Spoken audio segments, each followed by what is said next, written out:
Eu adoro natureza e uma das coisas que eu mais gosto é que cada jeito novo que você vê uma mesma matéria, você aprende muito mais sobre ela e aprende muito mais sobre natureza. Como se cada aula boa ou cada vídeo bom sobre natureza você tivesse uma revelação nova. E um exemplo bem simples disso é que faz muito tempo que eu já não penso em natureza como física, química e biologia. Para mim, natureza é uma coisa só. E aí nesse vídeo eu quero te apresentar um modelo para você ser extremamente assertivo no seu estudo agora nesses dias que faltam, com o objetivo de quem já vai bem em natureza ir muito bem em natureza e quem tem dificuldade em natureza começar a enxergar as coisas de um olhar totalmente diferente para já ganhar uns pontos extras agora. E o modelo é o seguinte, você tem que sair desse vídeo dessa semana com 3 habilidades para a prova de natureza.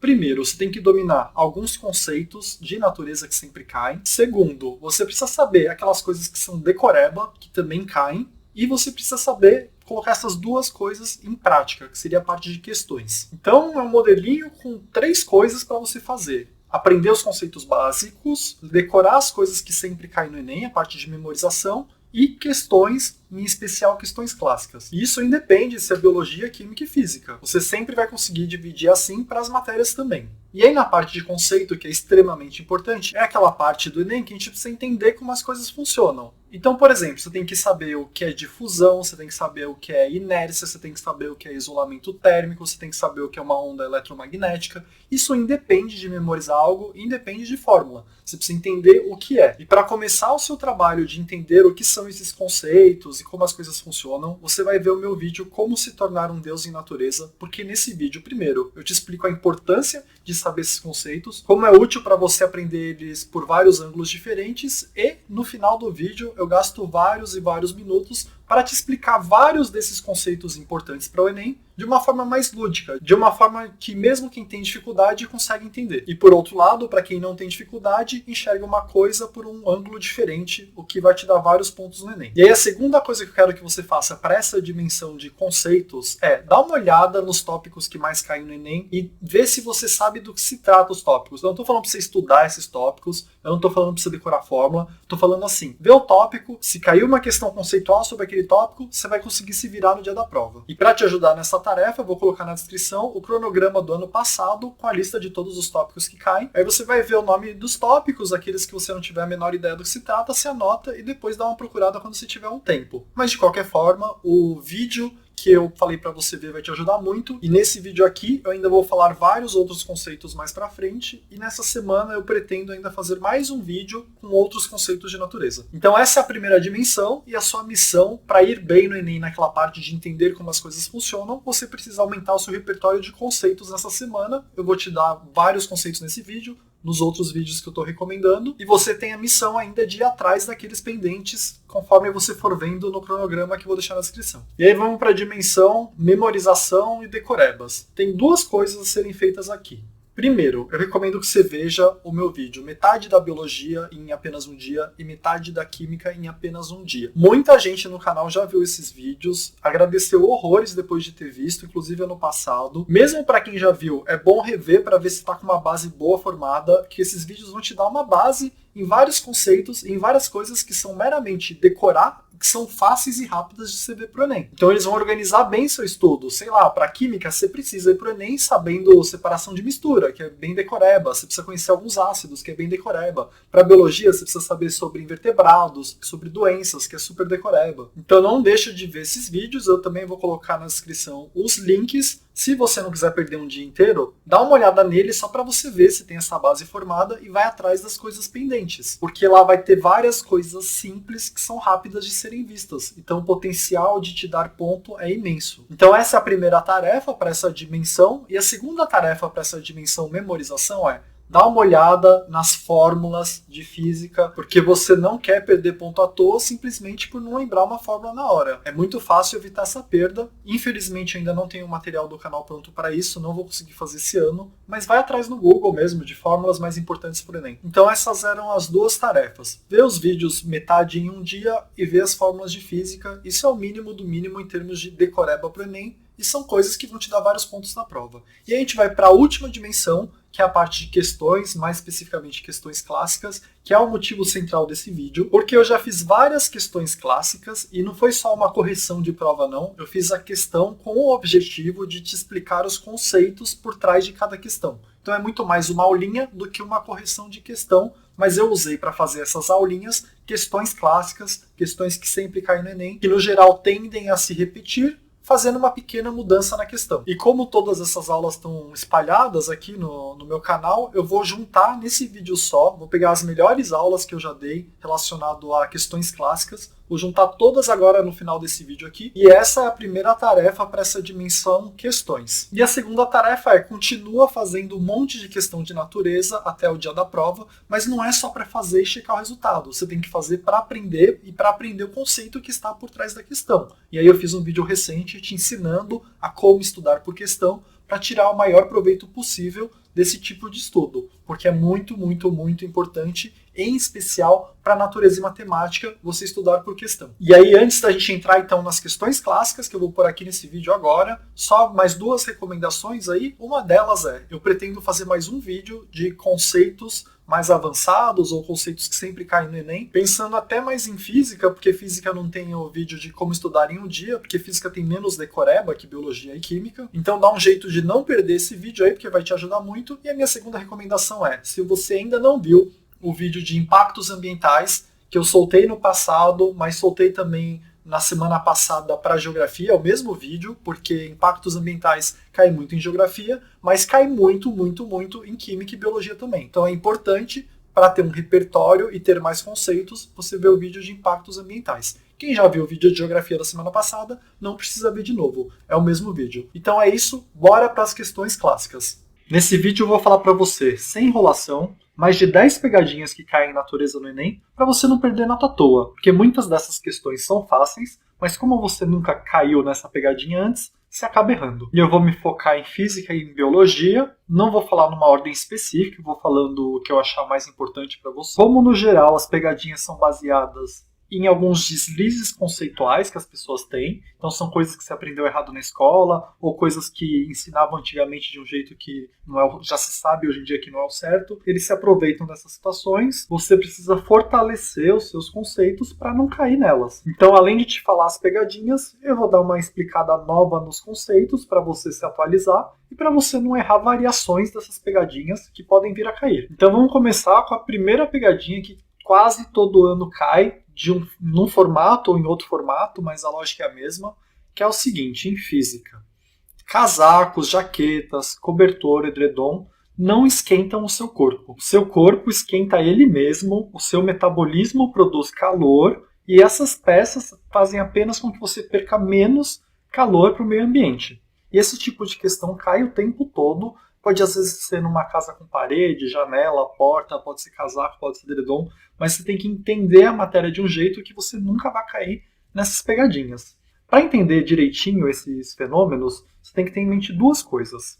A primeira delas é que a transferência de calor só acontece por 3 formas. A primeira delas é a condução, que é por contato direto, e no geral você evita isso com isolante térmico. O isolante térmico que mais cai no Enem é o ar, e se você está usando, por exemplo, um edredom ou uma jaqueta grossa, é exatamente isso que ele faz para você não perder o calor. Ele cria uma barreira de ar que atua como isolante térmico, e por esse ar estar no edredom ou na jaqueta, ele fica parado lá, ele não fica circulando, então você não tem essa condução entre o meio externo e você, então o calor do seu corpo não é dissipado para o meio ambiente. E a lógica é a mesma para quando você está fechado dentro de uma casa, você tem dentro da casa um monte de ar parado, como as portas das janelas estão fechadas, você não tem essa troca de ar, e como o ar é um isolante térmico, você acaba ficando quentinho na sua casa. Mas a sua casa não está te esquentando. Você que está esquentando a sua casa ao produzir calor com o seu metabolismo basal. A segunda forma de transferência de calor é a radiação, e a gente está falando de ondas eletromagnéticas que vêm do espaço, principalmente do Sol, e quando essa onda se encontra com uma molécula aqui na Terra, existe a chance de ser produzido calor. Esse é o mesmo fenômeno, por exemplo, de um micro-ondas. E em relação à radiação, eu tenho um vídeo sobre ondas eletromagnéticas que eu te conto tudo o que pode cair no Enem. Depois desse vídeo você pode dar uma checada para ficar sabendo mais sobre isso. E a terceira forma de transferência de calor é a convecção, que é quando acontece a circulação ou do ar ou da água, e a camada de cima, que costuma estar mais fria, desce, e a camada de baixo, que costuma estar mais quente, sobe. E isso acontece porque na parte mais quente as moléculas estão mais espaçadas, então a parte fica menos densa. O que é menos denso sobe, e a parte de cima mais fria, menos espaçada, é mais densa, desce. E aí acontece a circulação. Essa circulação a gente também fala que é uma forma de transferência de calor. E isso também cai direto no Enem, principalmente em questões que te perguntam assim, em que lugar se deve colocar o ar-condicionado? Como o ar frio tende a descer, se dá preferência para colocar na parte de cima o ar-condicionado. Como o ar quente sobe, se dá preferência para colocar na parte de baixo aquecedor. Dessa forma, você promove a convecção e o ambiente por completo vai ficar ou frio no caso do ar-condicionado ou quente no caso do aquecedor. E a outra coisa que você tem que ter em mente para não errar nenhuma questão com esses conceitos é que a temperatura é uma medida indireta do grau de agitação de moléculas. Então aquilo que a gente chama de quente é algo que está muito agitado em termos moleculares. E aquilo que está frio é aquilo que está pouco agitado em termos moleculares. E a condução nada mais é que a parte mais agitada se chocando com a parte menos agitada. Nesse processo, a parte mais agitada vai ficando menos agitada e a parte pouco agitada vai ficando mais agitada, deixando o ambiente um pouco mais homogêneo, às custas de um lado que estava mais quente ir esfriando e o lado que estava mais frio ir esquentando. E é por isso que a gente chama de troca, porque os dois lados são impactados. Então chega dessa pegadinha, só lembra que casaco não te esquenta, é você que está se esquentando e o que você põe por cima de você vai ter um isolante térmico junto que vai fazer com que você não perca o seu calor para o ambiente que você está. Então você tem a sensação de estar esquentando, mas não é o casaco que está te esquentando, é você mesmo. Então bora para a segunda pegadinha, agora vai ser uma de biologia, porque já cansou um pouco essa parte de física, e algo que sempre cai, e você também não pode esquecer de jeito nenhum, é que entre os seres vivos atualmente no planeta Terra não existe um ser que é mais evoluído que o outro. O ser humano, por exemplo, não é mais evoluído que uma bactéria, não é mais evoluído que um inseto, não é mais evoluído que uma planta. Todos esses seres vieram de um primeiro ser, um ancestral comum, e foram submetidos ao mesmo processo evolutivo, a seleção natural, para chegar até onde estão agora. Então todos foram selecionados e sobreviveram até o presente momento.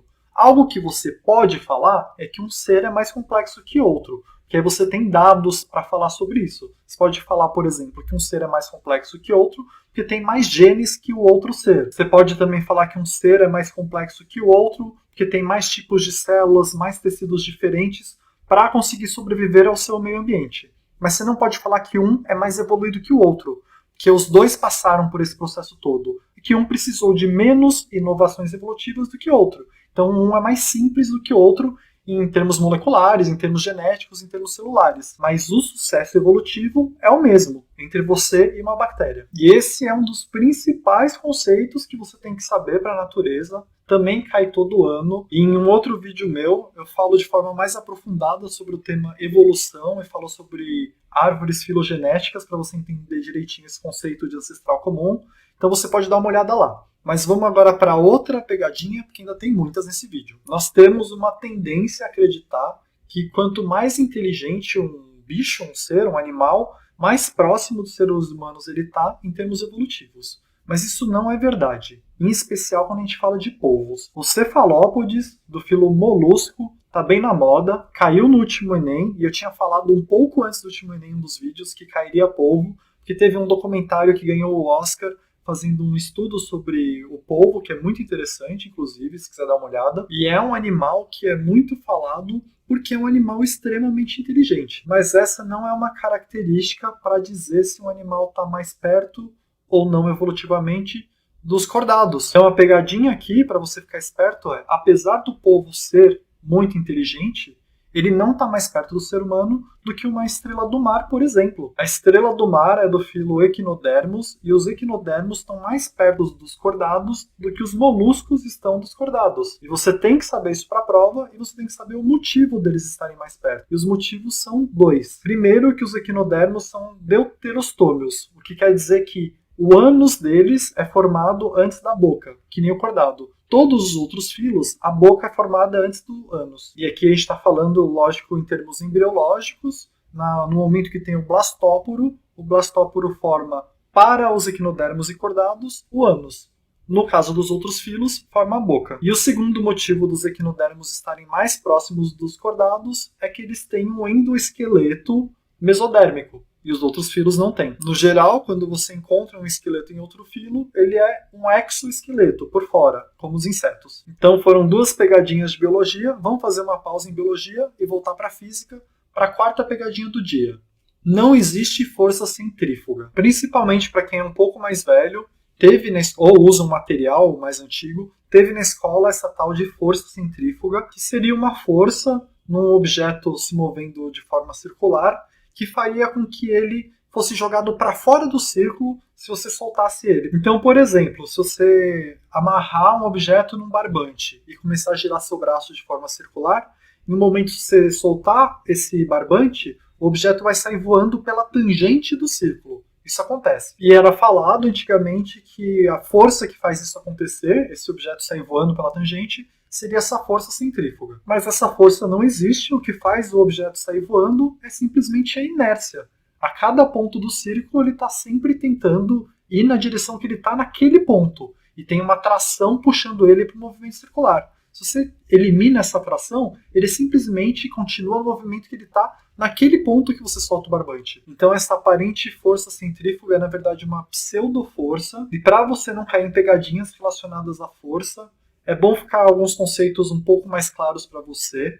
Existem apenas 4 forças fundamentais, sendo que principalmente 2 delas são cobradas no Enem e as outras 2 são ignoradas.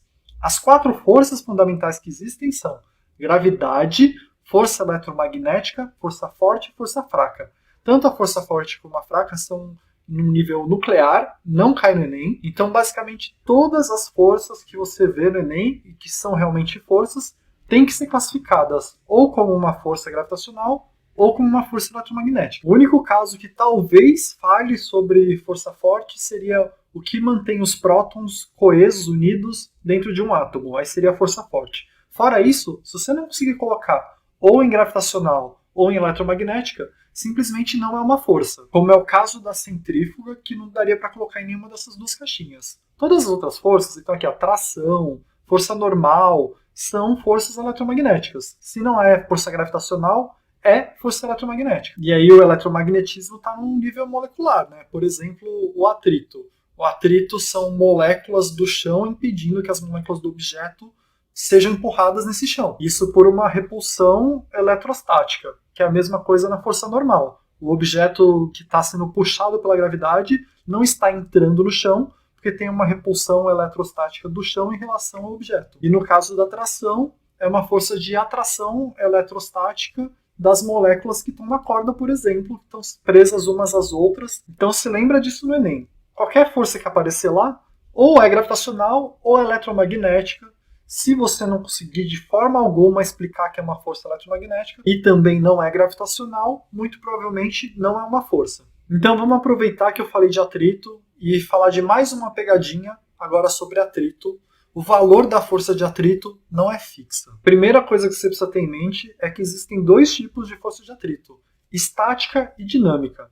E por incrível que pareça, a força de atrito estática é variável. A força de atrito estática é aquela força que está agindo contra a força que você coloca num objeto e que impede esse objeto de andar no sentido que você está aplicando a força. Então você está aplicando uma força, mas o atrito está impedindo esse objeto de se movimentar.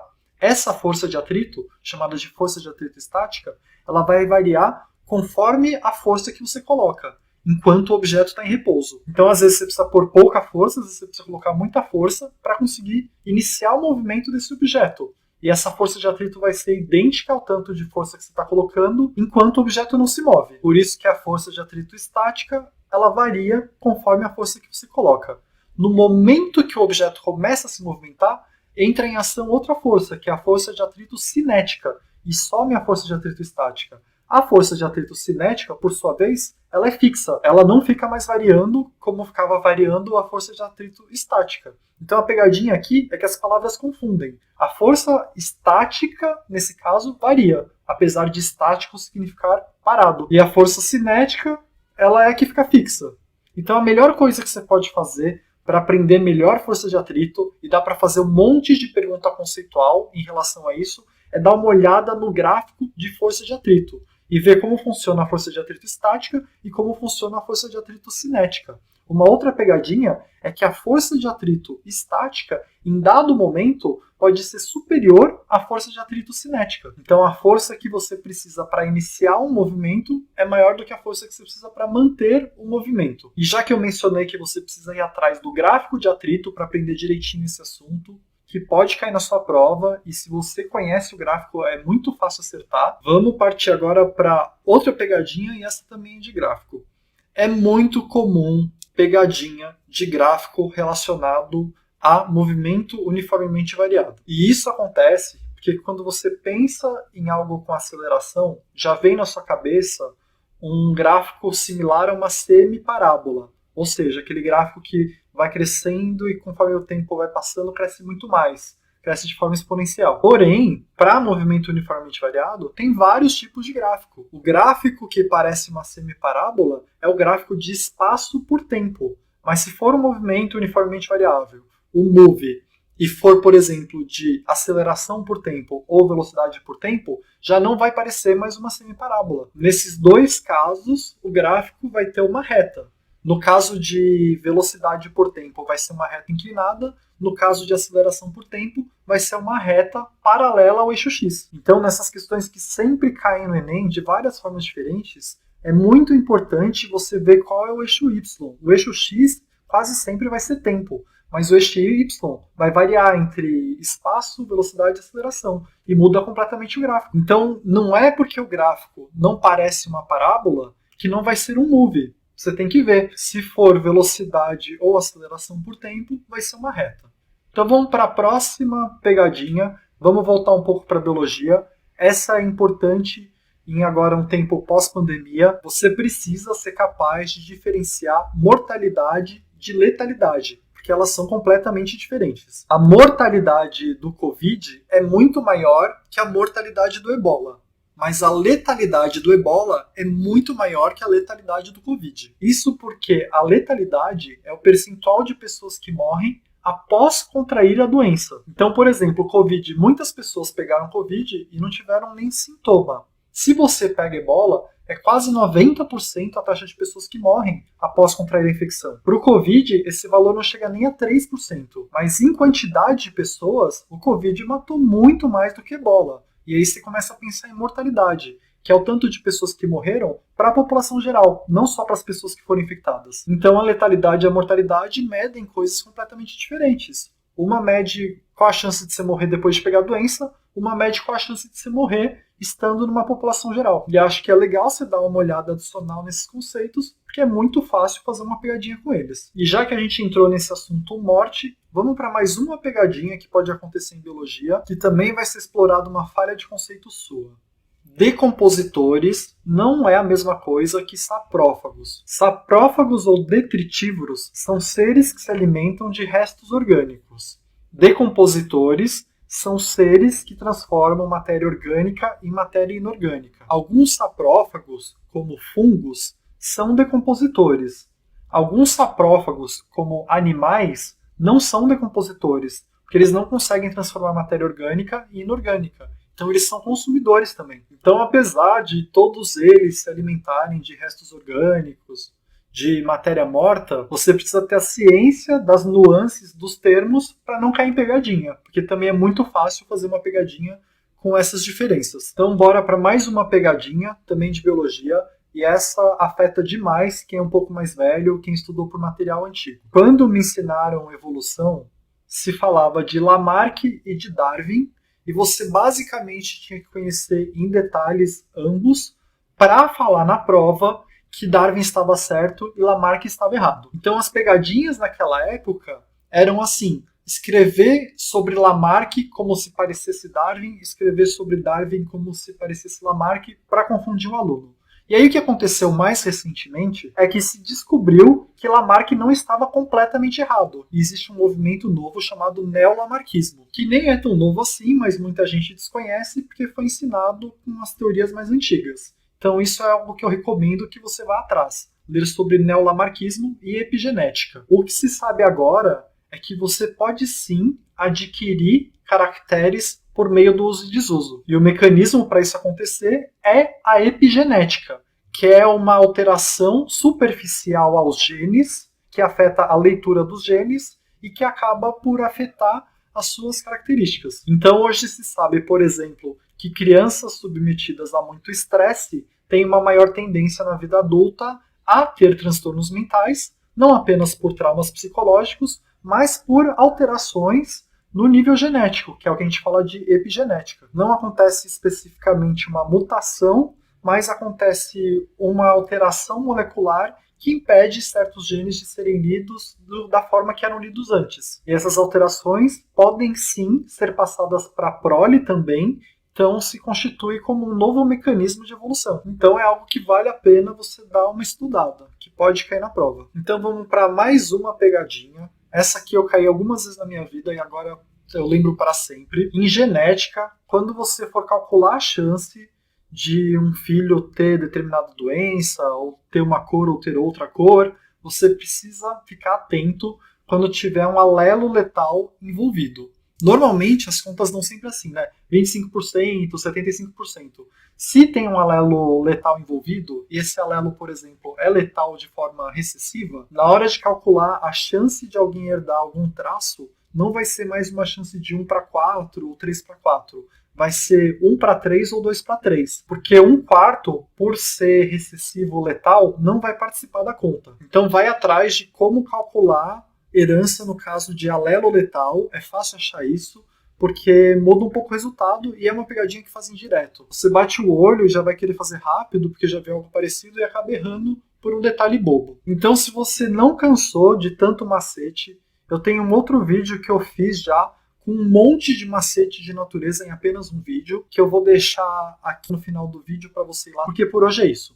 E aí pessoal, tudo bem? Terminei o episódio de Clássicos de Natureza, seguindo aquela lógica do Clássicos de Matemática. Então eu escolhi 3 questões que caem com uma frequência alta, e acho que a parte mais importante não são nem as questões em si, é que eu vou usar elas para falar de um monte de conceito que cai em natureza. Então esse vídeo passa a ser uma sequência do guia completo, e eu vou tentar mostrar na prática algumas das coisas que eu falei no outro vídeo. Por exemplo, de que tudo está conectado, independente de ser física, química ou biologia. E que o importante para o Enem é você entender como as coisas funcionam. Então eu peguei uma questão de energia, uma questão de pilha e uma questão de filogenética, que eu vejo que são temas que muitas escolas nem ensinam direito e muita gente não aprendeu direito. Então eu vou usar essa oportunidade para falar alguns conceitos fundamentais que passam a ser ferramentas para você ter a mais para usar no Enem. E eu vou falar o máximo que eu conseguir de coisa densa para nesse tempo você aprender o máximo possível. Eu selecionei essa questão de energia mecânica mais especificamente, mas eu vou falar conceitos de energia que dá para você usar em um monte de questão. E é uma questão de 2017 que eu considero difícil, que você precisa ter uma bagagem boa. Se você não fez um exercício idêntico antes, você precisa ter uma bagagem boa para conseguir resolver. E dá para eu falar sobre gráfico também, é um exercício que dá para ensinar bastante coisa. A questão é mais ou menos assim. Tem um pula-pula, uma cama elástica, uma pessoa fica pulando lá, e a questão pede para cada altura que a pessoa está, quanto de energia cinética ela tem. E aqui o que é mais importante é o seguinte, eu não estou te falando que vai cair um exercício idêntico a esse, mas as coisas que eu vou te falar agora sobre energia, você usa para resolver um monte de exercício, independente do modelo da questão. Porque os modelos de natureza não se repetem tanto quanto os modelos de matemática. Mas a teoria por trás dos modelos são bem repetidas. Então a primeira coisa que eu queria falar sobre energia. Energia total inicial igual a energia total final. Isso é o básico do básico. Qual que é a consequência disso? A consequência é, independente do tipo de energia que cair na questão, vai ter muito exercício que você parte de um tipo e a energia se torna outro tipo. E o que está valendo nisso? Está valendo que o tanto que você tinha no começo é idêntico ao que você vai ter no final de energia. Então, por exemplo, você vai ter que usar 2 fórmulas, uma do início e uma do fim. E o tanto de energia tem que ser idêntico nas duas. É isso que conecta as duas partes da questão. Mas, eventualmente, e aqui é não só uma pegadinha, como uma manobra que a pessoa que faz a questão usa para fazer o máximo de modelo possível a partir do mesmo conhecimento, que é assim, se a energia não for constante, ele vai dar um jeito de te contar isso no enunciado. E como é que ele vai fazer isso? Ele vai falar que, de alguma forma, foi perdida o tanto de energia do momento inicial até o momento final. Como que isso acontece? Você pode perder por atrito, você pode perder por resistência do ar. No momento do processo, você pode gerar outros tipos de energia que não estão sendo cobrados. Então, por exemplo, se você acende uma luz, ela vai gerar uma energia luminosa. Mas talvez o exercício te fale assim. Você tinha um tanto de energia elétrica e tantos por cento virou energia luminosa. Mas um tanto você perdeu para energia térmica, porque a lâmpada fica quente. E aí você não vai ter que calcular a térmica. Você vai ter que descontar o percentual que o exercício falou. Então, só juntando essas duas coisas, você abre uma margem para criar um monte de exercício com energia. Você tem um tanto inicial e, no geral, vai ser idêntico ao tanto final.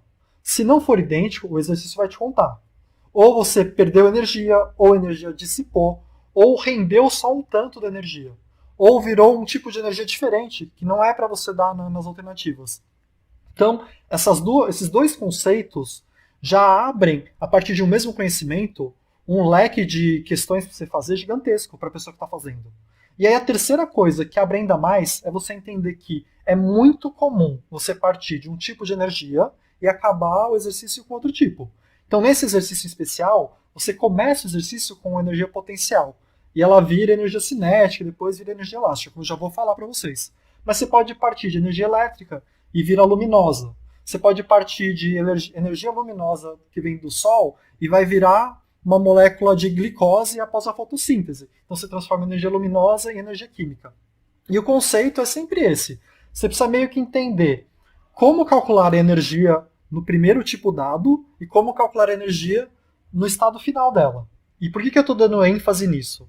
Porque esses três primeiros pontos, eu ainda vou falar um monte de coisa, mas esses três primeiros pontos é algo que você precisa ter muito, você precisa entender muito bem, e eu recomendo até que você volte para ouvir um pouco de novo disso, porque é isso que vai fazer você entender uma questão de energia. Se você passa a pensar dessa forma que eu falei, esses três tópicos, conservação, vai perder de alguma forma, e uma energia vira outra, você passa a interpretar muito melhor vários enunciados. E energia é uma coisa que tem em física, tem em química e tem em biologia. Então vamos falar sobre esse exercício especial para eu ilustrar esses conceitos. E de quebra você conseguir resolver algum exercício de energia mecânica. A energia mecânica ela é composta por energia potencial e por energia cinética. E eu vou explicar meio que nas minhas palavras o que eu entendo por isso. Você pode ter exercício que ele fala assim, tem uma pessoa num pula-pula. Mas você pode ter um exercício que é uma bolinha caindo numa mola. Essas duas coisas são idênticas do ponto de vista de energia mecânica. Se você tem um corpo suspenso no ar, ele tem uma energia potencial gravitacional. Quando eu penso em energia potencial, eu gosto de usar a palavra potencial, assim, você tem que usar porque é o conceito. Mas se você for pelo que significa a palavra em si, ele não está se mexendo o corpo, mas ele tem um potencial de realizar algo. Então, se você está segurando ele, se algo está segurando, se ele está parado no tempo, porque você conseguiu, por exemplo, congelar o tempo, ele está parado, ele no momento que você descongela, no momento que você solta, ele consegue se movimentar. Então ele tem um potencial para ter. Por isso que ele tem essa energia, como se ele tivesse uma energia armazenada nele. E essa energia armazenada você dá o nome de potencial. E aí, no momento que ele passa a se mover, você vai progressivamente perdendo energia potencial, porque ele vai se aproximando do chão. Ele vai tendo cada vez menos potencial, porque ele vai ter menos queda para fazer. Mas ele passa a ganhar o movimento, ele passa a ganhar energia cinética. A energia cinética é a energia que você tem num corpo em movimento. E algo que nesse momento tem que ficar totalmente claro para vocês é que assim, conforme ele vai perdendo energia potencial, ele vai ganhando energia cinética na mesma proporção. Porque a energia é constante, esse exercício não te falou que ele perde de outra forma. Então vamos supor, se você tiver um gráfico de barra, você começa com energia potencial alta e energia cinética zerado, porque está parado o corpo. Conforme ele vai caindo, a energia potencial vai baixando e a energia cinética aumentando. E a soma das duas é idêntica o tempo todo. Se o exercício não falou que dissipa ou que não perde por nada, a soma da cinética com o potencial vai ser sempre idêntica. Então, voltando para o exercício. Enquanto o corpo está caindo e não tocou no pula-pula, sempre a soma da potencial e da cinética, da potencial gravitacional e da cinética, vai dar um valor exato. E não faz a menor diferença se você calcula a a potencial gravitacional ou a cinética, porque elas vão ser complementares para o total da mecânica, que é a soma delas. Isso que eu expliquei já é o suficiente para você fazer um monte de exercício que não envolve energia elástica, que é o que vai ter se você tiver uma mola, se você tiver um elástico, se você tiver uma cama elástica. Então, para dificultar um pouco, e nessa lógica de você é a pessoa que está fazendo uma questão para enviar no Enem, para o Enem colocar sua questão na prova para os alunos fazerem. Você tem que sempre achar mecanismos para dificultar a questão. Não dá para você ficar repetindo a questão. Não dá para todo ano ser idêntica a questão, apesar de matemática acontecer isso. Em natureza, eles vão tentar achar manobras para dificultar. Que eles podem simplesmente mudar o tipo de energia. E nesse exercício, como é que eles dificultam? Eles falam, eu vou cobrar energia mecânica, mas a energia potencial não vai ser só gravitacional. A partir de um momento, a partir do momento que o corpo toca no pula-pula, passa a ter uma energia potencial elástica. Então você tem 3 tipos de energia, que na verdade é tudo energia mecânica. A soma delas é energia mecânica. Então vamos lá do início. Você tem um corpo parado. Você tem uma alta energia potencial, não está em movimento. Você não tem energia cinética, ele não está no pula-pula, não está numa bola. Então não tem energia potencial elástica. Você solta ele vai ganhando cinética, perdendo o potencial gravitacional. No momento que ele toca o pula-pula vai deformando. E você vai tendo uma energia elástica sendo formada, que é chamada de energia potencial elástica. Nesse caso, o potencial também é válido, porque você está meio que armazenando uma energia na cama elástica ou na mola. Por quê? No momento que você deformou a mola, você está conservando uma energia no seguinte sentido. Se você soltar aquilo, a mola vai gerar um movimento. Da mesma forma que um corpo no alto, quando você solta, a energia potencial gera um movimento, por isso que ela é potencial, a energia elástica também é potencial, que nesse caso ela vai gerar um movimento contrário ao da gravidade, mas também está armazenado lá. Quanto mais deformada a mola, mais energia potencial elástica você tem. Então, voltando para o exercício. Começa com a energia potencial, que vai diminuindo, gerando energia cinética, que é relacionada ao movimento. Quando você toca na mola ou na cama elástica, ele ainda tem um pouquinho de energia potencial, porque ele não chegou no ponto mais baixo possível, que seria a altura zero. Ele vai perdendo energia cinética, porque o movimento vai cessando, e ele vai ganhando energia elástica. Dado isso, vamos voltar para a questão, que ela quer saber a energia cinética relacionada à altura. Na altura máxima, você tem uma energia potencial gravitacional máxima. Conforme vai caindo, conforme vai baixando a altura, você vai partindo do zero de energia cinética e vai aumentando a energia cinética, porque o movimento vai aumentando. Quando encosta no pula-pula, a energia cinética volta a diminuir. Então ela saiu do zero, foi aumentando, aumentando, aumentando. Tocou no elástico, ela começa a diminuir, porque está perdendo velocidade. Até que chega no ponto mais baixo da cama elástica, que volta a ser velocidade zero. Então o movimento é assim, está parado, fica indo e voltando. Então ele tem velocidade zero aqui e tem velocidade zero aqui embaixo. Então ele vai aumentando a velocidade, depois vai caindo a velocidade. E aqui você já separa 3 gráficos.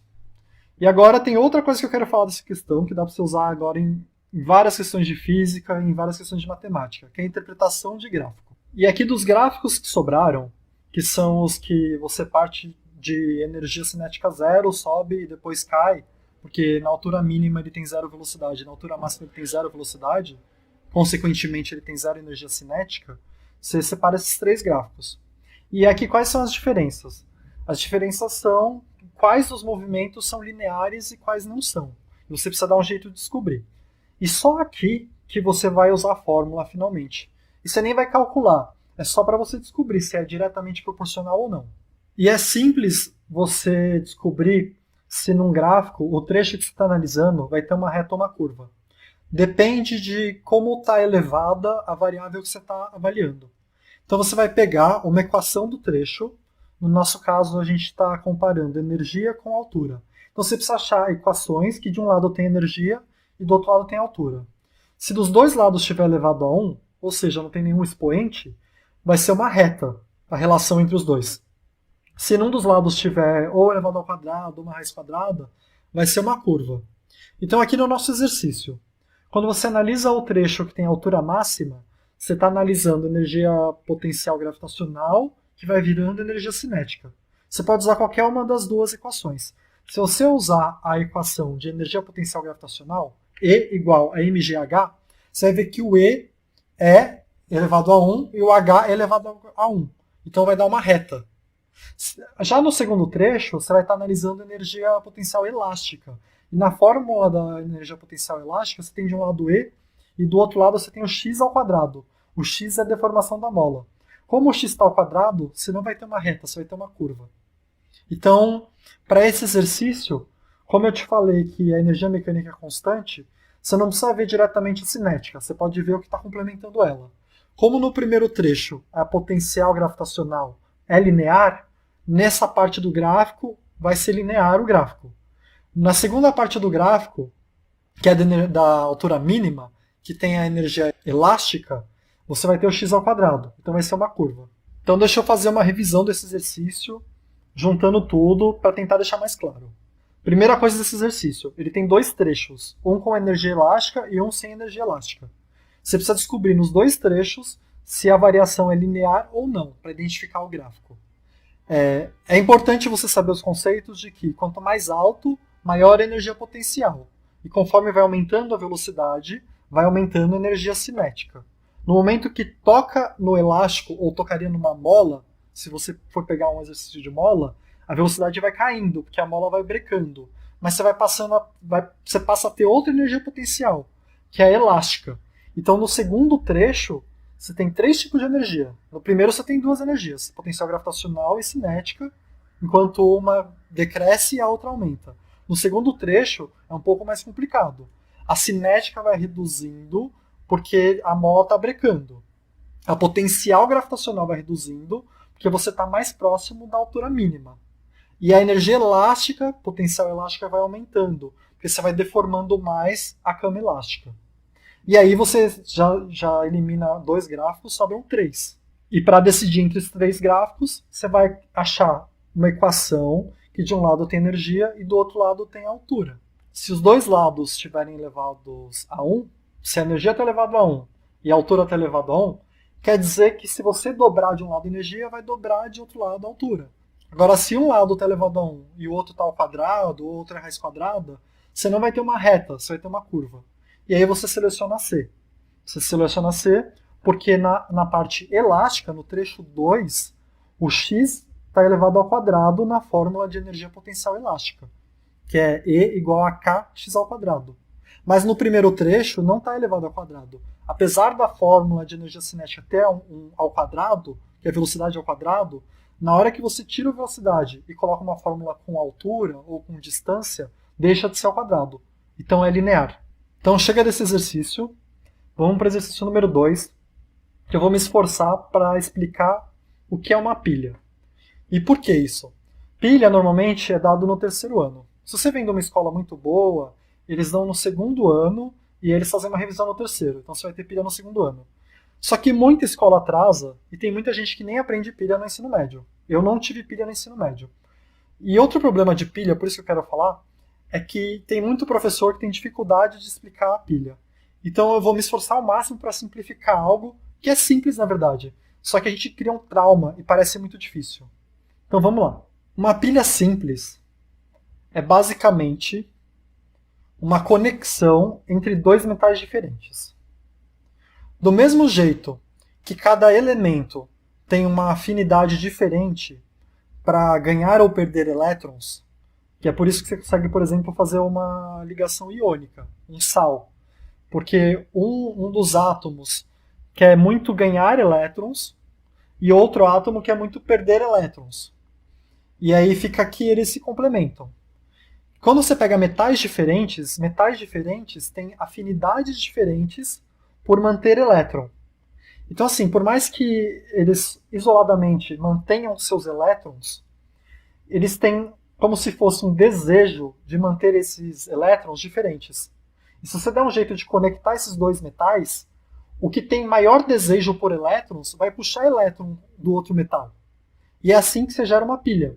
Porque no momento que um metal atrai os elétrons do outro, gera um fluxo de elétrons, gera uma corrente elétrica e gera uma energia elétrica. Então é simples, demorou muito tempo para ficar claro para mim.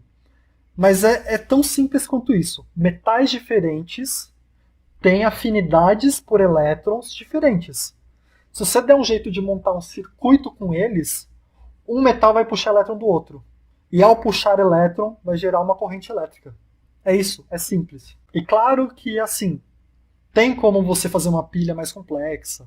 Essa é a pilha mais simples.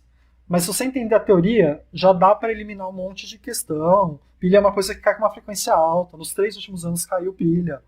Então, entendendo o básico e o que eu vou falar a seguir, já vai te ajudar bastante. E o básico é isso que eu acabei de falar. E aí, nessa questão, uma pergunta bem simples. Que espécie é formada no ânodo? Para responder isso, você precisa identificar o ânodo. E eu vou falar um monte de conceito para você conseguir fazer isso. E aqui, assim, o jeito que eu enxergo pilha se você tem uma base boa dos conceitos, o exercício vira um mini quebra-cabeça. Que é o jeito que eu penso, que eu olho para uma pilha, eu não vou para decoreba. Eu vejo como um quebra-cabeça, para aí eu tento resolver. Então aqui eu vou falar da pilha simples, não recarregável. É uma pilha que você só vai usar para gerar energia. Porque se você for recarregar uma pilha, muda um pouco. Então não é isso que eu estou falando aqui. Eu só estou falando aqui de uma pilha que você vai pôr em algum componente para fazer ele funcionar. Ela é formada basicamente por esses componentes.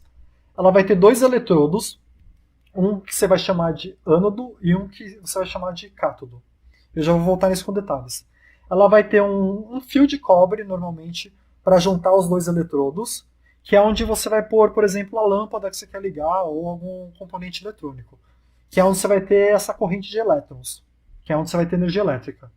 E do lado oposto, você vai ter o que eles chamam de ponte salina ou uma membrana permeável, que é um jeito meio que de fechar o circuito. E basicamente a função dessa ponte salina ou dessa membrana é permitir um fluxo de íons. Por um lado, pelo fio de cobre, você vai ter um fluxo de elétrons. Pela ponte salina, você vai ter meio que um fluxo de íons. E é isso que você precisa para formar uma pilha. Então vamos para os eletrodos. O que vale para um é o oposto do que vale para o outro. Eu vou falar do ânodo. O ânodo, que eu vou falar as regras, e se você aprender essas regras, você resolve quase todos os exercícios de pilha, é o lado onde vai ter elétrons saindo dele. Então aqui o desafio da pilha é meio que descobrir de onde está saindo o elétron e para onde está indo o elétron pelo fio de cobre. Se você descobre o caminho do elétron no fio de cobre, ou seja, o sentido do elétron no fio de cobre, você descobre o ânodo e o cátodo. O ânodo é de onde saem os elétrons, o cátodo é onde chegam os elétrons. E aqui eu vou falar um monte de conceito, que esses conceitos são os que a pessoa que fez o exercício vai usar para dificultar a questão. E normalmente a pergunta da questão vai ser um desses conceitos. Então eu vou falar tudo para ânodo e o equivalente contrário seria no cátodo. Então, do ânodo é da onde saem os elétrons. Então o que você precisa entender? Se sai um elétron desse metal, do ânodo, você vai ter uma sobra de carga positiva no metal. Você está tirando um elétron, mas tem uma carga positiva lá ainda, porque só saiu o elétron. O fato de ter essa carga positiva sobrando gera algumas implicações. Como, por exemplo, você tem que dar um jeito de deixar esse metal com uma carga zero. E como é que isso vai acontecer? Esse metal vai perder uma parte dele para a solução que ele está. Porque assim, ele tem que ficar com um saldo de carga zero. Isso é um dos conceitos.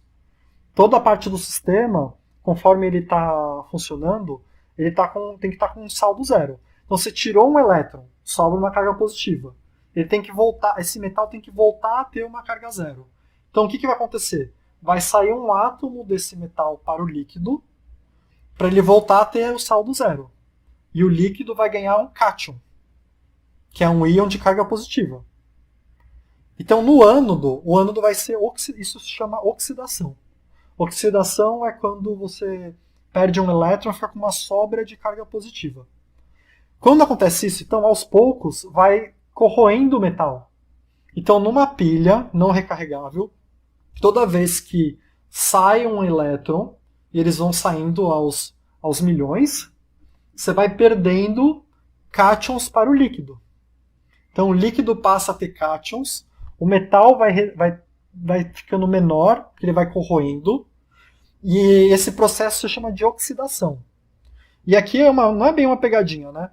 O metal está diminuindo de tamanho, mas ele não está reduzindo, porque reduzindo é o oposto de oxidando. Então, ele está oxidando, ele está corroendo. Enquanto isso, o outro metal que está recebendo o elétron, ele vai tendo um saldo positivo de elétrons. Então ele precisa ganhar a carga positiva. Então no outro metal, para ele ficar com um saldo zero, o líquido que ele está vai perdendo o cátion e o cátion vai grudando no metal. E o metal vai aumentando de tamanho, de massa, apesar dele estar reduzindo. Então é confuso, mas basicamente assim. Do ânodo sai um elétron. Por sair elétron, sobra a carga positiva. O metal ele tem que ficar com saldo zero. Então ele vai perder cátion para o líquido. E com isso ele vai corroendo. Então tem um limite para o funcionamento da pilha. Até que ponto ele pode corroer? Por exemplo, tem mais limites, mas esse é um deles. Então isso é uma das. Isso é o básico do básico de pilha. Mas tem uns conceitos adicionais. Que é aí que ele vai usar. Ou ele vai. Esses conceitos que eu estou falando, ou ele vai pôr na alternativa para você achar um deles, e vai ser o certo. Que é que nem essa questão. Que ele quer saber no ânodo o que é formado no ânodo.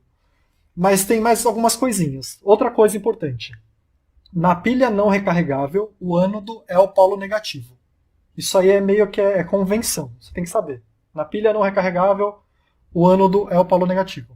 Se for uma pilha carregável, se você está carregando ela, isso muda.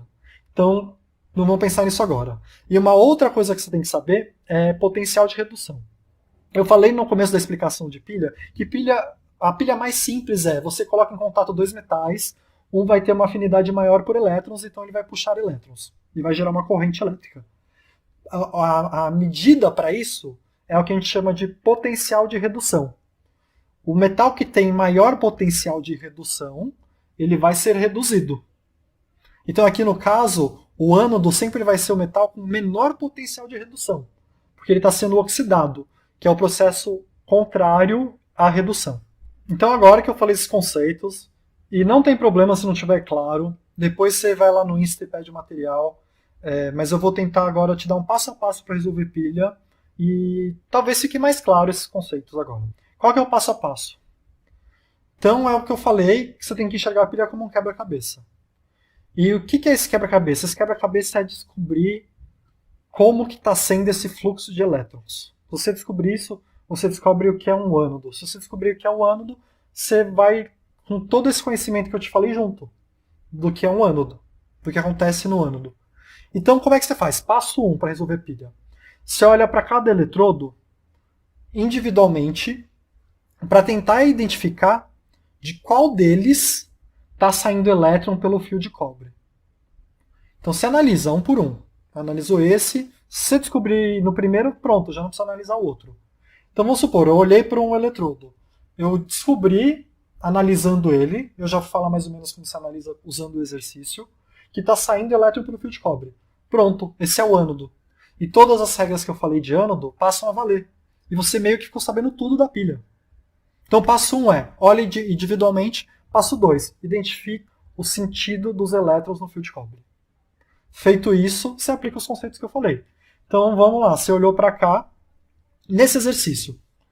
Vou olhar primeiro esse eletrodo poroso, que nem é a pilha mais simples, mas os conceitos se aplicam.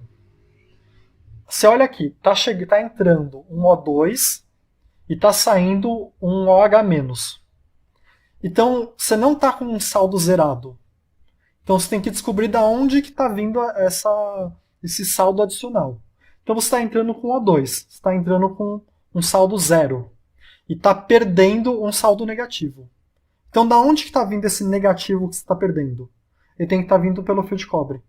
Ou seja, nesse lado, nesse eletrodo poroso, você está recebendo um elétron pelo fio de cobre.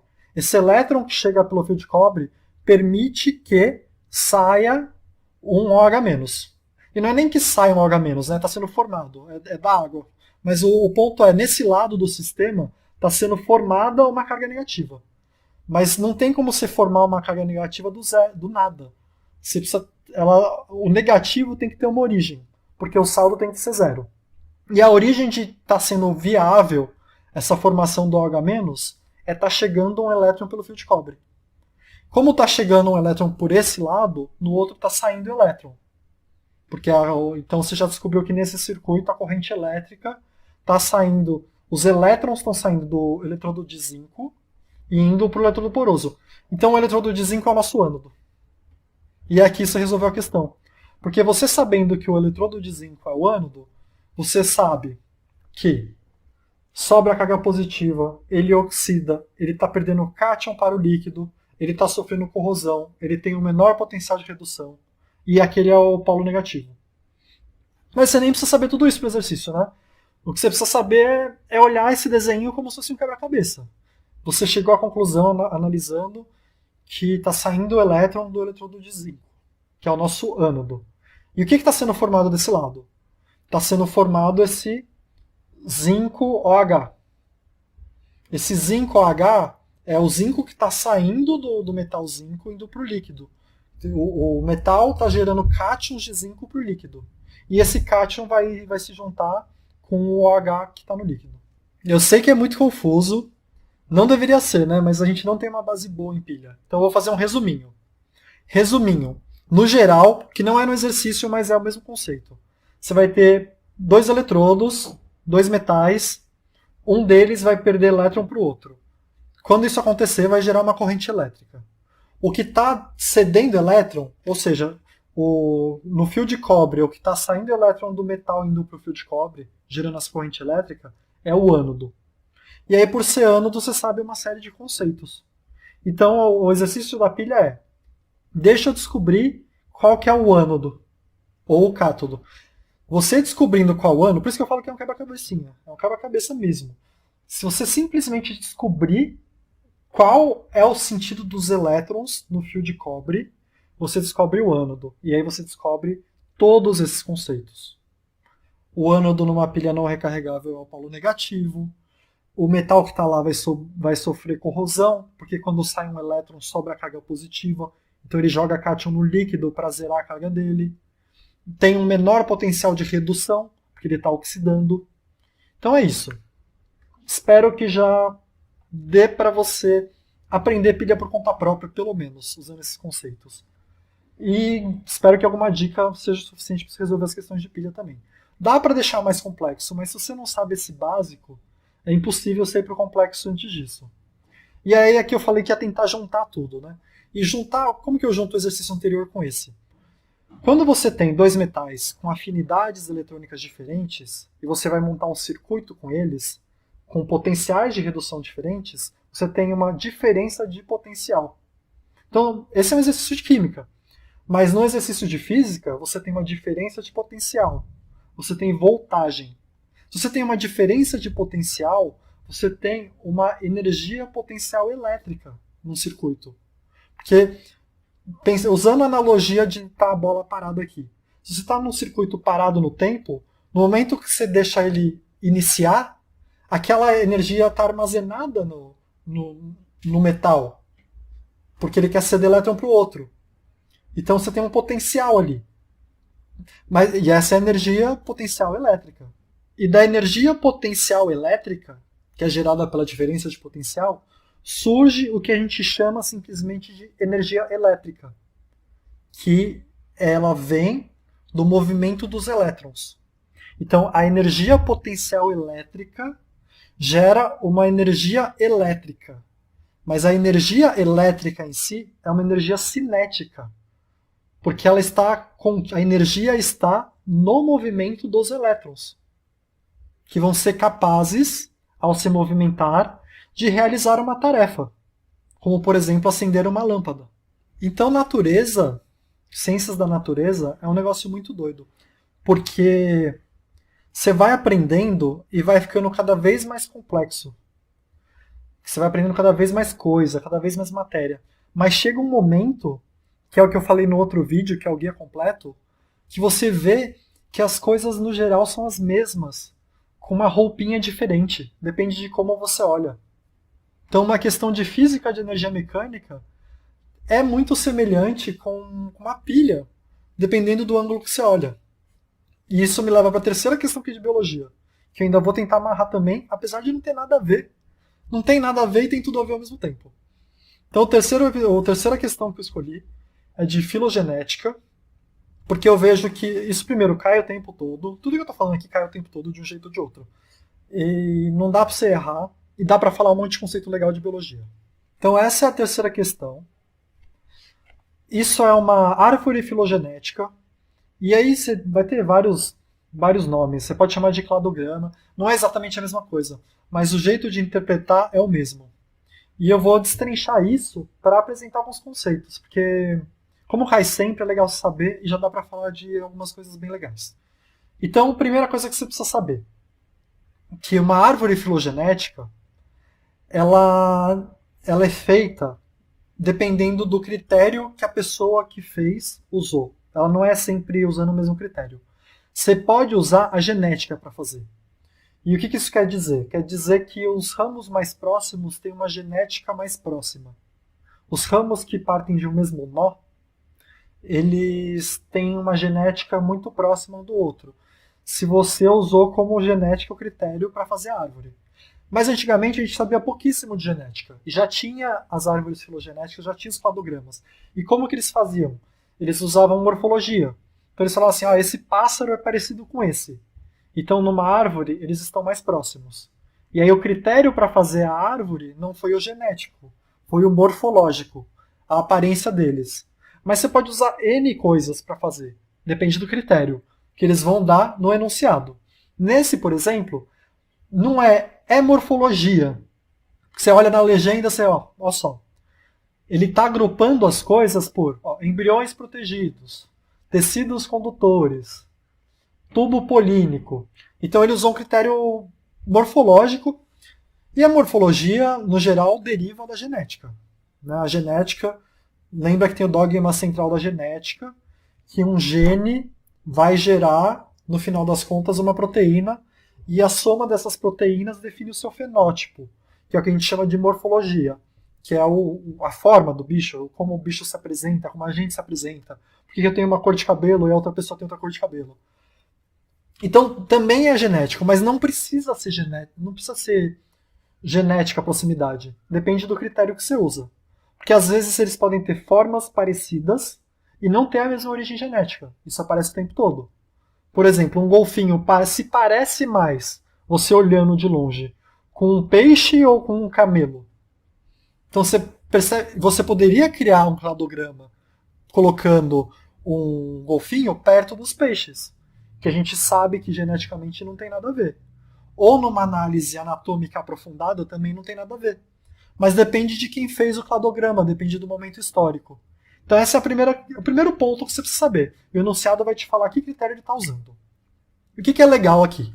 O legal é que, apesar de ninguém nunca destrinchar uma árvore filogenética, dá para você destrinchar. E aqui eu comecei a fazer. Você tem um nó, você tem a divisão a partir do nó, e você tem dois novos ramos. É sempre assim, tanto para uma árvore filogenética como para um cladograma. O nó, o que é o nó? O nó é o ancestral comum mais recente dos dois ramos. Então, por exemplo, vamos usar os seres humanos. Se você quiser fazer uma árvore filogenética que tem em algum momento o ser humano, o Homo sapiens e um chimpanzé, como o final da árvore, você vai juntar ele num nó. Esse nó não é um macaco. O ser humano não veio de um macaco. É errado pensar dessa forma. O que você tem que pensar é que no nó tem um ancestral comum do chimpanzé e do ser humano, que era um bicho lá que tinha parte das características do ser humano e parte das características do chimpanzé. Só que ele não é o bicho de hoje. É um bicho daquele momento. Você até pode falar, tanto por análise genética como por análise de fóssil, que aquele bicho, há tantos anos, se você olhasse para ele se pareceria um pouco mais com um macaco. Mas o que você tem que entender é que, naquele momento, ou seja, tinha aquele ancestral comum, que é um nó. Ele sofreu um processo de especiação. E é outro conceito legal. que vai cair em outras questões, mas que ele está implícito nesse gráfico. A partir do nó, surgem dois ramos, tem a divisão do nó. Essa divisão é um processo de especiação. O que isso quer dizer? Quer dizer que esse ancestral comum, em algum momento, um grupo parte desse ancestral, um grupo foi para um lado, outro para o outro, e teve um isolamento geográfico. No momento do isolamento geográfico, ainda era a mesma espécie. Só que como eles não tinham mais contato, esse lado começou a sofrer um tanto de mutação e esse um outro tanto. Que foram as mutações que aconteceram e que é o que a gente chama de adaptação, né? Mas que é uma adaptação passiva, não é que ele quis se adaptar. Ele foi sofrendo mutações e os que tinham as melhores mutações foram formando uma nova espécie. Ainda, eles eram ancestral comum, até que chegou um momento que eles acumularam de dois lados diferentes tantas mutações que um descendente desse lado não conseguiria cruzar com esse e produzir um descendente fértil, que é o que definem duas espécies diferentes. Então vamos voltar para o modelinho. Tem um nó na árvore. Olha como é rico. Olha como se você analisar o tanto de informação. O nó é um ancestral comum. O ancestral comum não é o bicho que existe hoje. Então, um ancestral comum entre um chimpanzé e um humano não é um chimpanzé. É um ser que tinha uma genética próxima de um chimpanzé e de um ser humano. Por isso que você sabe que ele provavelmente era um ancestral comum dos dois. Em algum momento, essa espécie teve uma divisão física mesmo. Sei lá, surgiu... eles foram separados por um rio, ou uma parte do grupo ficou perdida de outra porque tinha uns predadores, e eles deixaram de se encontrar. Como eles deixaram de se encontrar, eles foram sofrendo mutações, eles foram acumulando mutações diferentes, até o momento que eles não cruzavam mais. E aí, quando eles não cruzavam mais, eles deixavam de ser aquela espécie ancestral e surgiam duas novas espécies, com um acúmulo de mutações, que se reencontrassem, talvez nem se reconhecessem, depende do tempo que elas ficaram separadas e do tanto de mutação que teve. Esse processo como um todo, a gente chama de evolução. Então uma árvore filogenética é algo genial, na verdade. É um esqueminha super simples, com muita informação dentro. Muita informação. E aqui para resolver o exercício é o de menos. Ele quer saber em que momento as plantas ficaram independentes de água para reprodução. Tá? E aí você pode pegar o exercício depois, fazer com calma, você pega o material, é do ano passado. Mas o importante não é essa questão. O importante é que a árvore filogenética cai o tempo todo. E tem umas pegadinhas. Por exemplo, olha só. Dependendo da pessoa que faz a questão, eles às vezes fazem uma árvore filogenética que não é a verdadeira, de propósito, para testar um conhecimento. Então, vou usar um exemplo bobo aqui. Fungo tem quitina. Insetos têm quitina. Então, você poderia fazer um cladograma que você coloca de um lado, sei lá, um mamífero perto de um réptil. Mas do outro lado, você coloca um fungo perto de um inseto. Que geneticamente tem pouco a ver, mas o critério que a pessoa usou para fazer aquela árvore, que seria o cladograma dele, ou o esquema dele, foi quitina. Foi separar um lado com quitina e o outro sem quitina. E aí, aparentemente, parece que um é mais próximo que o outro. Mas não é que é mais próximo, é que ele usou um critério propositalmente para aproximar. Que foi o exemplo que eu dei do golfinho. Isso é uma brincadeira para testar o que você sabe da coisa. E aí, a última coisa que eu quero falar, que eu fiquei de tentar juntar tudo, e eles falam, nossa, esse exercício é totalmente biologia, é o que tem a ver. Mas olha como as coisas estão relacionadas dependendo de quão profundamente você vai. Você sabe que a gente tem que passar protetor solar para evitar problemas de pele. Por quê? Porque você pode sofrer uma mutação na sua pele que eventualmente gera um câncer de pele. Essa mutação, uma mutação pode acontecer de várias formas, mas uma das formas de acontecer uma mutação é a partir do ultravioleta, que é uma onda eletromagnética que vem do Sol. Cada onda eletromagnética que vem do Sol tem uma frequência diferente, um comprimento de onda diferente. Com a frequência dá para você calcular a energia que tem numa onda eletromagnética. Então o raio UV, ultravioleta, tem um tanto de energia diferente do infravermelho. que ele tem uma frequência diferente, a onda tem uma frequência diferente. Por um acaso, o nosso DNA, que está meio que superficialmente na pele, ele é vulnerável às ondas de ultravioleta, ele absorve as ondas de ultravioleta. E você sofre uma mutação, porque essas ondas elas contêm uma energia, que por um acaso é absorvida pelo seu DNA e ele é alterado de uma forma não benigna. Então, você vê que até numa árvore filogenética dá para se encaixar energia. Porque energia é uma das coisas que junta tudo. Onda eletromagnética é uma das coisas que junta tudo. Elétron é uma das coisas que junta tudo. E quanto mais você estuda a natureza, mais claro isso fica. E mais fácil fica depois de um tempo. Porque você começa a ver tudo da mesma forma. E aí, pessoal, tudo bem? Resolvi fazer a parte 2 do Clássicos de Natureza, porque muita gente me pediu. Vou deixar o link da parte 1 aqui para você dar uma olhada depois. Resolvi falar só sobre luz, porque nos últimos 3 anos eu achei pelo menos 12 questões sobre o tema. Então é importante você saber um pouco. E a minha ideia é que com esse vídeo, você, com os conceitos que eu vou falar um monte de conceito, com esses conceitos, você conseguiria fazer essas 12 questões. Nesse vídeo eu também vou tentar usar aquela lógica de que os conceitos de natureza se aplicam a tudo, a física, a química, a biologia. E no caso eu vou falar de luz, onda eletromagnética.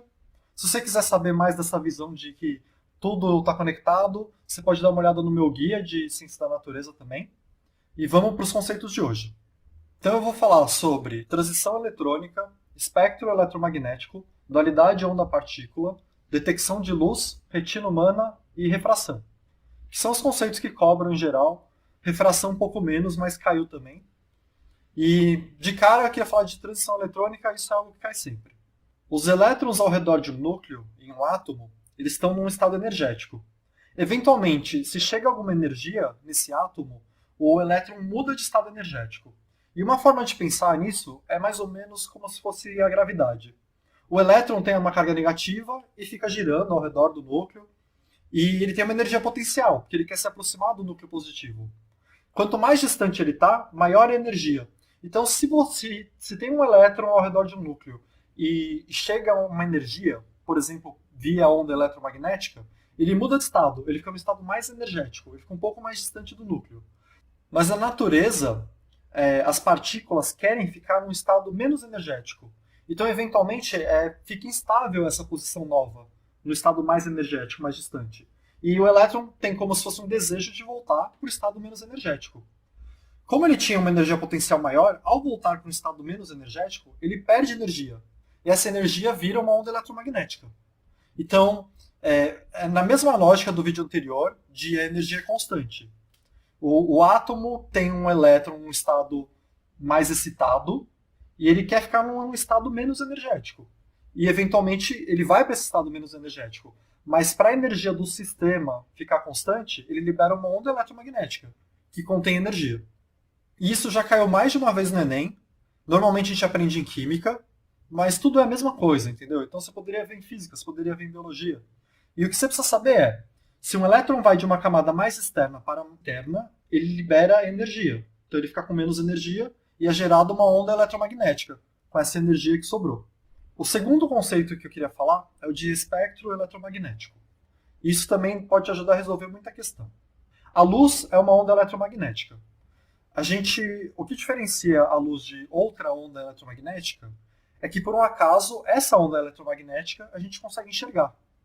Porque no espectro, ou seja, na variação de frequências que uma onda eletromagnética pode ter, a luz está entre duas frequências que o nosso olho é capaz de captar.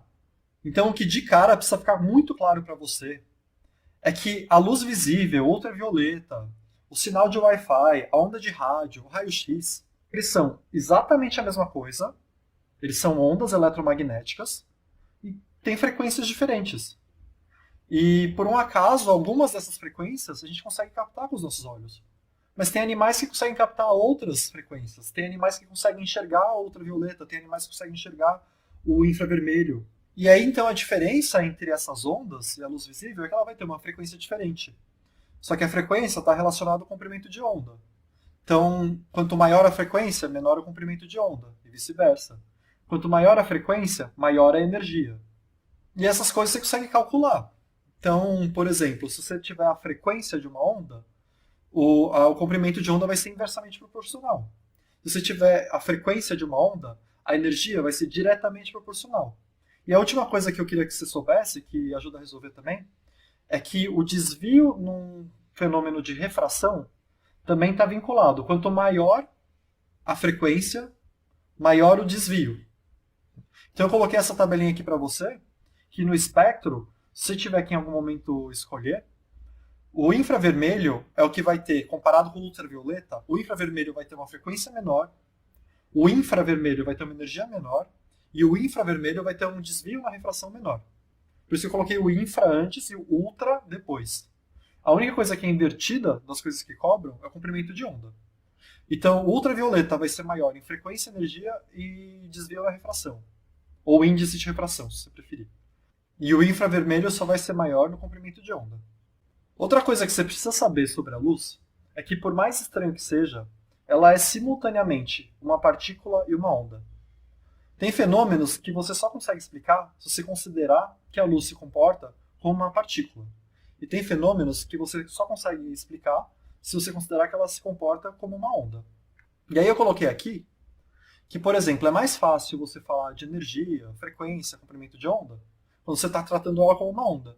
Mas é um pouco mais simples você fazer um exercício de espelho, de refração, e até aqueles exercícios de sombra, de que sombra que a luz gera, se você pensar que ela é uma partícula.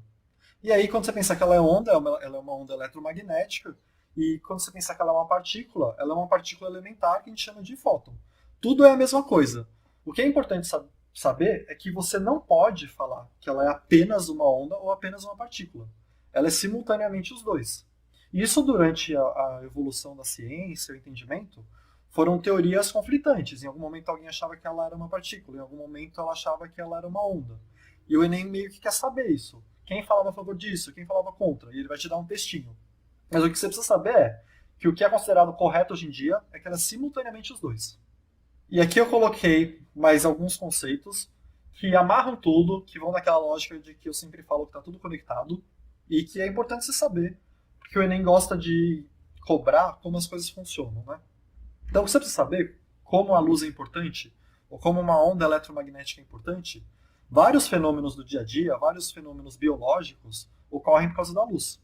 Então aqui o que eu já falei, por exemplo, na retina humana, a luz se torna um impulso elétrico, que aí vai para o seu cérebro e você entende, você consegue enxergar, entre aspas, o seu cérebro constrói uma imagem do que você está vendo, através da luz que chega no seu olho. A fotossíntese é outro fenômeno. A luz solar chega na planta e a energia contida na onda eletromagnética, que a gente chama de luz, é transformada numa... Essa energia ela ajuda na montagem da molécula de glicose, que vai conter uma energia que eventualmente vai ser usada para outra coisa. Por exemplo, gerar energia através de combustível, ou gerar energia para a gente através da nossa alimentação. Outro fenômeno que cobram é o de fototropismo, que é a capacidade de um ser vivo de ir em direção à luz, de se movimentar em direção à luz. Então, por exemplo, a planta, se ela fica recebendo sempre luz de um lado dela, ela tende a começar a se inclinar para aquele lado. Isso a gente chama de fototropismo. Mas o que está acontecendo com o tempo é que está chegando onda eletromagnética de um lado dela, e essa onda eletromagnética está provocando alguma reação química que faz com que a estrutura dela seja construída de tal forma que ela se incline para um lado. Outro efeito aqui, que é muito importante no nosso dia a dia, é o efeito fotovoltaico, que é basicamente o que eu estou usando agora para gravar esse vídeo. A minha câmera de vídeo está reconhecendo as ondas eletromagnéticas que estão batendo no meu corpo e indo para ela. E ela transforma essas ondas eletromagnéticas em impulsos que variam conforme o comprimento de onda dessas ondas eletromagnéticas para formar as cores.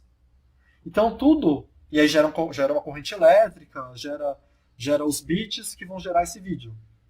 Então a luz é um negócio, é o jeito que as coisas se comunicam, é uma forma de comunicação da matéria. Então é importante que você tenha essa noção de como a luz age no dia a dia. Até para relacionar química e física, que é o que eu tenho falado, com biologia.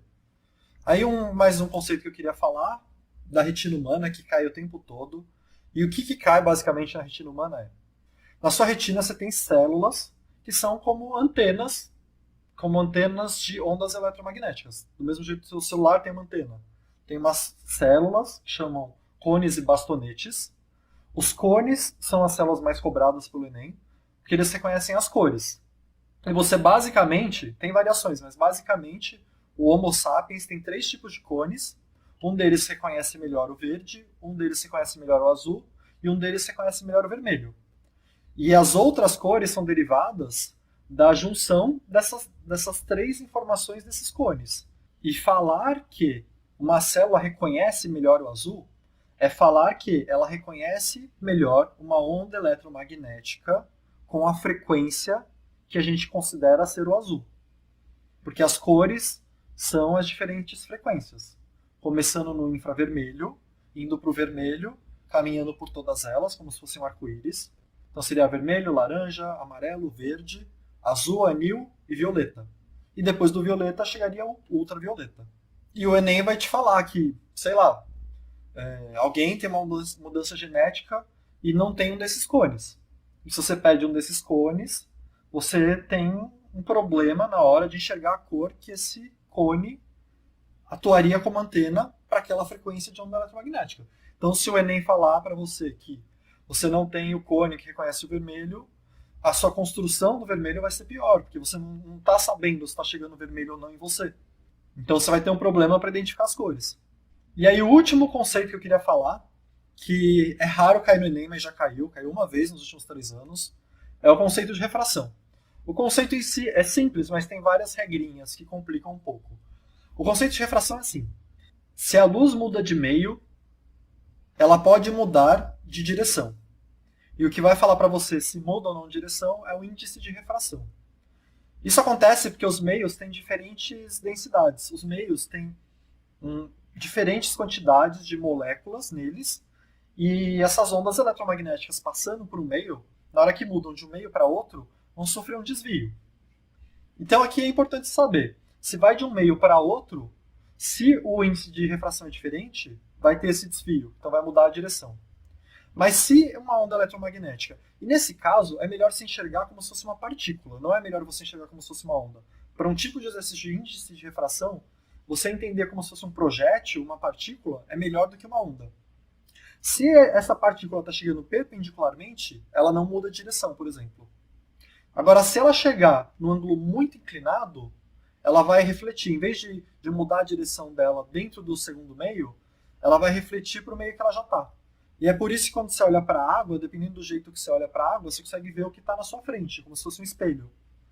E a última coisa que é importante você saber, e isso eu não lembro de ter sido cobrado no Enem, em outros vestibulares é muito comum cobrar, mas talvez te ajude a resolver um outro tipo de exercício, é a lei de Snell, que é a lei que dá para você calcular o ângulo que vai ter o desvio. E a lei, ela normalmente é escrita de outra forma, e eu escrevi aqui do jeito que eu usava para lembrar. Que é basicamente assim. Você multiplica o índice de refração do primeiro meio com o seno do primeiro meio, o seno em relação à normal. A normal seria perpendicular ao meio. Então você multiplica o índice de refração do meio que está o raio com o seno em relação à normal, e isso vai ser igual à multiplicação do segundo meio, para onde está indo o raio, com o seno que vai ser formado com a normal, depois de passar para o outro meio. Então, se ele der 3 dessas informações, você calcula a quarta. Mas no Enem não é muito cobrado, por isso até que eu deixei por último no material. Então é isso. Tentei falar vários conceitos, o suficiente para você resolver as 12 questões. Eu vou deixar as 12 questões na descrição. E se você tiver tempo hoje, você tenta fazer. Amanhã eu já não recomendo, amanhã acho que é melhor você descansar. E com um pouco de sorte, com o que eu falei hoje, você conseguiria fazer essas 12 questões, ou pelo menos umas 10 delas. Eu queria fazer esse vídeo porque luz cai muito. 12 questões em 3 anos é muito para um tópico só. Então eu acho que valeu a pena.